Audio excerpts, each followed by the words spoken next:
Well, I think it's a tribute to his makeup, tribute to what he's, certainly how he's applied himself, but, a tribute to a lot to the fact that, these opportunities and these guys have been presented.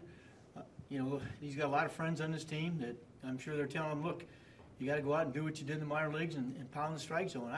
Tonight, that's about as good at sinkers I've seen from anybody. But I thought the first inning was the key, limiting the damage in the first inning. I thought that was the big inning for him. I know you said it just now, and people say it all the time, just go out there and throw strikes, but it's not something that we generally see from young pitchers consistently. But with you guys, these guys that have come up, it seems like they have no fear of doing that.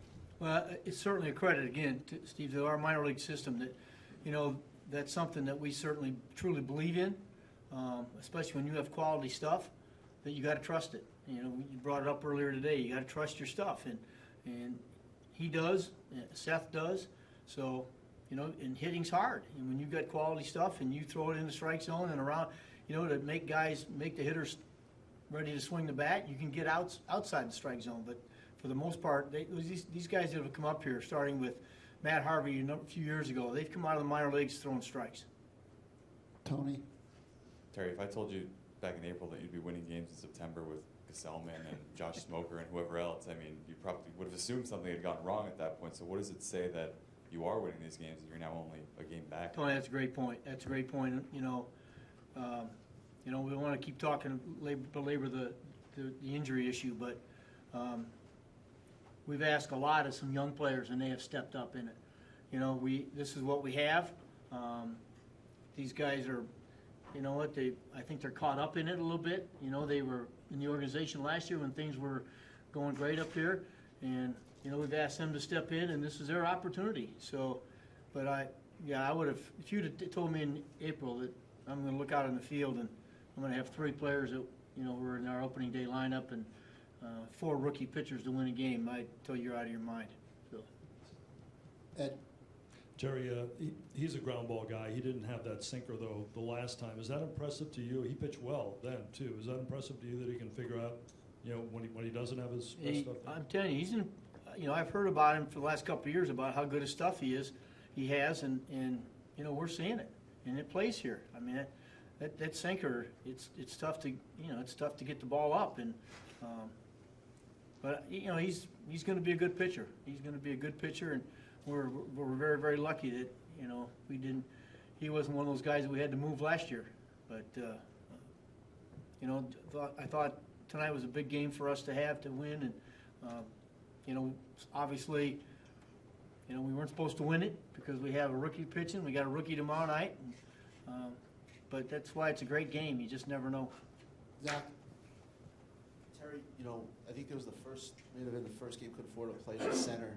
He made like a diving catch, and then obviously tonight, has he surprised you with what he's been able to do in center? He has, Zach. He has. When we worked him out there, one of the things he talked about was that you see the bat, you see the strike zone better, you see where the ball's at, so you kind of have a little better idea of where the ball might get hit.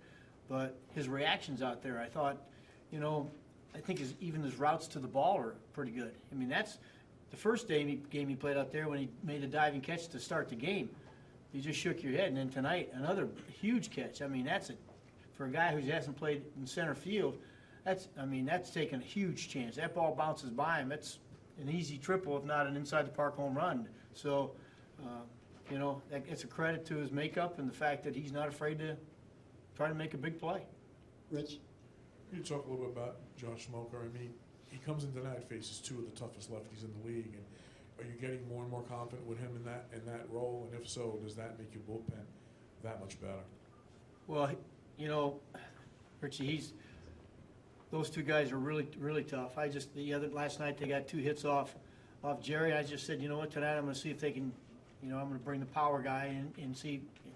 But the other thing, it's kind of what Tony alluded to. He throws strikes. Okay, granted, maybe it doesn't have a lot of great movement to it, but it strikes. And 97 miles an hour, that plays up here. So if you can locate it to either side of the plate, it works up here. And that's where I'm impressed, because one of the things, the reports in the minor leagues were his command wasn't real good.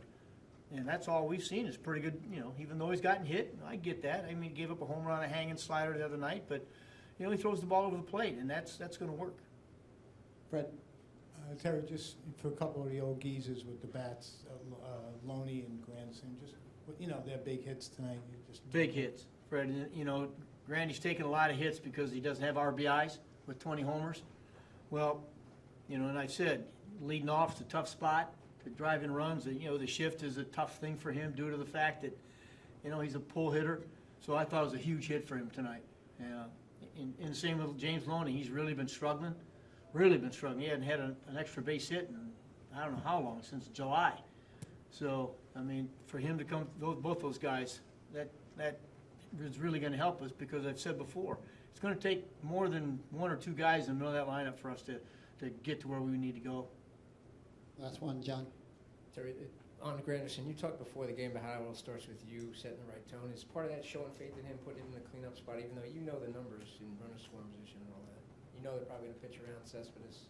Yeah, John, we knew that. I mean, I knew they weren't going to pitch to him, especially when Mike went to the mound. I said, well, they're not, they're either going to just pitch around him or they're going to walk him on purpose. But I don't know. I just, there's something about when you looked at Conforto, who probably one day will hit fourth in the lineup, and you've got Loney. Curtis Granderson's just got the moxie, I guess you could say. He's just a guy that, he's not intimidated. He's not afraid of the position he's in. He does what he does. He doesn't get down when he's 0 for 4. So I just said I think, if somebody hit behind Cespedes and against a right-hander, he was the guy. So take it for what it is, whether it's I have confidence in him or I'm trying to. I do believe in him. I do believe he comes up with big hits. So, and tonight he did.